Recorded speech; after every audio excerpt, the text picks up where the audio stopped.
Hello students, in this lecture we will see one more numerical based on transient analysis. So क्या है numerical में in the network shown a steady state is reached with switch open. अच्छा, जब ये switch open है तभी steady state पहुंच गया है. क्यों ऐसा होता है? क्योंकि ये 5 वोल्ट जो है ये इसके साथ कनेक्टेड है, इंडक्टर ये रेजिस्टर के थ्रू ये इंडक्टर के साथ कनेक्टेड है. At t is equal to 0 the switch is closed. So जब भी आप ये switch close करोगे तो खाली additional 10 ohm इधर आ जाएगा. For the element values given, determine VA 0 minus, VB 0 minus, VA and VB at 0 plus. So they are not asking you the first and the second derivative. That means ये type के numerical में आपको खाली दो instances पे circuit को analyse करने का है. फर्स्ट रहेगा at t is equal to 0 minus. इसमें आपका स्विच क्या रहेगा? ओपन रहेगा. लेकिन आपको ये ध्यान में रखने का है कि स्टेडी स्टेट ये आपको अज्यूम करने का है. ये उन्होंने दिया भी है क्योंकि ये स्विच ओपन है तो ये वोल्टेज सोर्स तो इसको अप्लाई हो रहा है. तो स्टेडी स्टेट हम लोग अज्यूम करेंगे. और दूसरा रहेगा at t is equal to 0 plus आपको एनालाइज करने का है, जिधर आप कंसीडर करेंगे कि ये सडन चेंज हो गया है. और सडन चेंज के लिए इंडक्टर क्या हो जाता है? इंडक्टर हो जाता है ओपन सर्किट. तो ये मॉडिफिकेशंस करके हम लोग इस सर्किट को सॉल्व करेंगे. चलो, तो फर्स्ट इंस्टेंसेस पे at t is equal to 0 minus, switch is open and steady state is reached. So we'll write down here steady state is reached. So we have to do the modification in the circuit diagram. The first modification is 10 ohm won't be there at all in this circuit diagram. तो ये 10 ओम तो इधर से हट जाएगा. और steady state है तो इंडक्टर क्या हो जाता है? तो इंडक्टर हो जाता है आपका शॉर्ट सर्किट. तो इधर हम लोग इसको शॉर्ट सर्किट दिखा देंगे. चलो, तो ये सर्किट में मॉडिफिकेशंस करने के हैं. This will be over here. One more modification we have to do कि ये जो वोल्टेजेस जो है VA और VBT करके, इसके बदले आ जाएगा VA 0 प्लस और VA 0 minus and VB 0 minus, because we are analysing the circuit at t is equal to 0 minus. इधर आ जाएगा VA 0 minus and here VB 0 minus. तो ये तो अपना बेसिक R और वो रेजिस्टेंस और वोल्टेज सोर्स वाला सर्किट हो गया. तो आपको ये इजीली एनालाइज करने को आना चाहिए. तो क्या हो जाएगा? First of all voltage at this point will be 5 volt. VB 0 minus, ये हम लोग इसको कंसिडर करेंगे कि ये रेफरेंस नोड है. So VB 0 minus, this node is directly connected to ground. So VB 0 minus का वोल्टेज हो जाएगा आपका 0 वोल्ट. VA 0 माइनस कैसे कैलकुलेट करेंगे? तो आपको मल्टीपल वेज है. You can apply KCL at this node and you can calculate VA 0 minus. So VA 0 minus, I will assume both the currents as outgoing. So left वाला KCL में apply कर रहा हूँ at node A. तो इससे क्या हो जाएगा? So ये outgoing current हो जाएगा. मैं इधर लिख रहा हूँ summation of outgoing current is equal to summation of incoming current. There are multiple ways you can calculate the voltage at this node, but I am preferring KCL over here. So VA 0 minus, इधर का voltage कितना है? 5 volt. क्यों? क्योंकि 5 volt ये directly इधर connected है and this source is connected between this node and the reference node, hence the voltage at this point is 5 volt.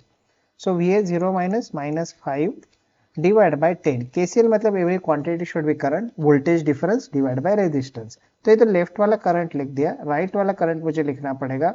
वो हो जाएगा VA 0 माइनस और VB 0 माइनस आ गया 0 volt divide by 20 is equal to no incoming current, so this is equal to 0. LCM हो जाएगा 20, so this will become 2 VA 0 minus minus 10 plus VA 0 minus is equal to 0. So 3 VA 0 minus is equal to 10 and you will get the value of VA 0 minus, that turns out to be 10 by 3, so that is 3.33 volt. तो हम लोग ने VA और VB 0 minus ये जो चाहिए था ये तो कैलकुलेट कर दिया है.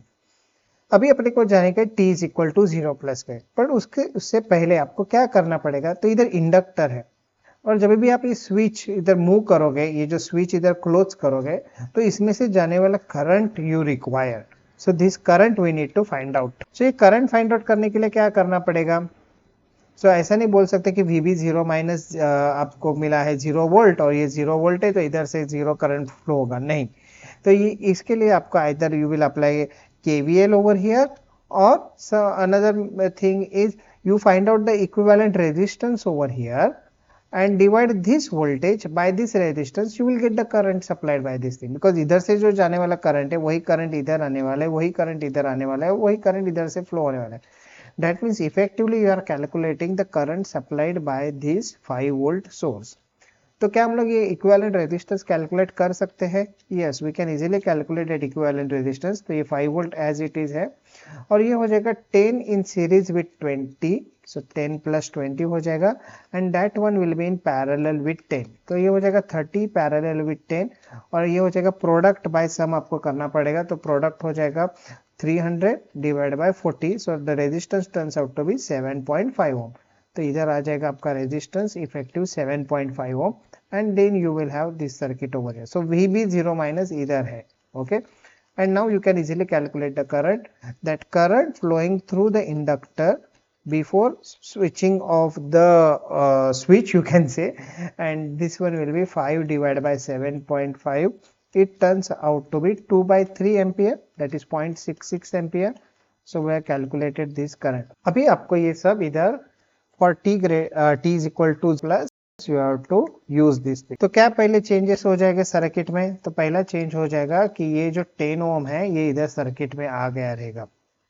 चलो, तो ये 10 ओम इधर आपको कनेक्ट करने का है और ये जो वोल्टेजेस के वैल्यू है ये भी चेंज हो जाएंगे. ये वैल्यूज हो जाएंगे आपके VA0 plus and VB0 plus. तो ये मैं मॉडिफिकेशन कर रहा हूँ, VA0 प्लस VB0 प्लस और ये 10 ओम इधर सर्किट में आ गया है. अच्छा, अभी सडन चेंज हो गया तो इंडक्टर क्या हो जाएगा? इंडक्टर हो जाएगा आपका ओपन सर्किट सडन चेंज के लिए, ये आपको मालूम है. और लेकिन उसमें से जाने वाला करंट जो है वो चेंज नहीं होता है. इंडक्टर क्या हो जाता है? Open circuit. तो ये आपको ओपन सर्किट इधर दिखाना पड़ेगा, लेकिन उसके अक्रॉस जो करंट सोर्स है उसका वैल्यू चेंज नहीं होगा. तो इधर आपको करंट सोर्स बनाना पड़ेगा और करंट सोर्स किधर रहेगा? डाउनवर्ड रहेगा, क्योंकि इधर 5 वोल्ट से ये करंट तो डाउनवर्ड ही फ्लो होने वाला था और उसका वैल्यू हम लोग ने फाइंड आउट किया था 0.66 एम्पियर और you can write down 2/3 ampere. तो ये इधर आ जाएगा और इंडक्टर को आप ओपन सर्किट बता दीजिए. तो ये इंडक्टर इधर ओपन सर्किट हो गया. तो ये आपका सर्किट है. एज सच सर्किट में इंडक्टर और कैपेसिटर नहीं है. You have voltage source, you have a current source and resistance. So you should be able to find out the VA0 plus and VB0 plus using the concept of BEE. So we can find out VA0 plus and VB0 minus. So we'll apply KCL at these nodes and we'll get two equations, and if there are two equations, two unknowns, we can find out VA0 plus and VB0 plus. So KCL at node A. So KCL में जिधर जब आप इधर apply कर रहा हूँ, so I have to assume outgoing current. I am assuming outgoing currents. ये node मैंने रेफरेंस नोड करके लिया है. सो इधर आ जाएगा आपका 5 volt because this voltage source is exclusively present between the one of the node and the reference node. That's why this voltage will be 5 volt. So outgoing current हो जाएगा आपका VA0 plus minus 5 divide by 10. ये KCL लिख रहे हैं. So current कैसे लिख सकते हैं? Voltage difference divide by resistance. Downward current हो जाएगा आपका VA0 प्लस बाई 10 और राइटवर्ड करंट हो जाएगा VA0 plus minus VB0 plus divide by 20 and this is equal to 0 because no incoming current. तो एलसीएम कितना इधर है? आ जाएगा 20. So you can write down this as 2 VA0 plus minus 10 multiplied by 2. Here again you will get 2 VA0 plus and here you will get VA0 plus minus VB0 plus is equal to 0. So ये आपको जब combine करोगे तो ये तो equation हो जाएगा आपका 5 VA0 plus minus VB0 plus and right hand side will be 10. This is my equation number 1. अभी इक्वेशन नंबर 2 कैसे आएगा? So for that purpose you have to apply KCL at node B. So KCL at node B. So summation of outgoing current is equal to summation of incoming current. So ये outgoing current क्या हो जाएगा? VB0 plus minus VA0 plus by 20. मैंने ये current लिख दिया है. ये ऊपर से जाने वाला करंट क्या रहेगा? तो VB0 plus और इधर का वोल्टेज, ये करंट इधर से लेके इधर तक जा रहा है, ये देखो. सो इधर आ जाएगा -5 डिवाइड बाई 10 और डाउनवर्ड करंट, ये तो करंट अपने को मालूम है, आउटगोइंग करंट ही है, वो हो जाएगा 2/3 और no incoming current, so is equal to 0. So LCM कितना है? 60. So multiplying by 60, what you will get 3VB0 plus minus 3VA0 plus. इधर हो जाएगा वो 6VB0 plus and here you will get minus 30 plus. अभी इधर मल्टीप्लाई करेंगे तो ये हो जाएगा 40 is equal to 0. So इसको सॉल्व कीजिए, so we will get another equation and that is minus 3VA0 plus plus 9VB0 plus and this is equal to minus 10 and this is my equation number 2. So there are two equations and two unknowns. So you can substitute these values in calculator. You will get the value of VA0 plus as 1.9 volt and VB0 plus as minus 0.476 volt. You can check this thing. So we are able to calculate VA0 plus and VB0 plus. ये काफ़ी simple problem था क्योंकि आपको first derivative या second derivative नहीं पूछा है voltage या करंट का. You have to just calculate VA and VB at 0 minus and 0 plus.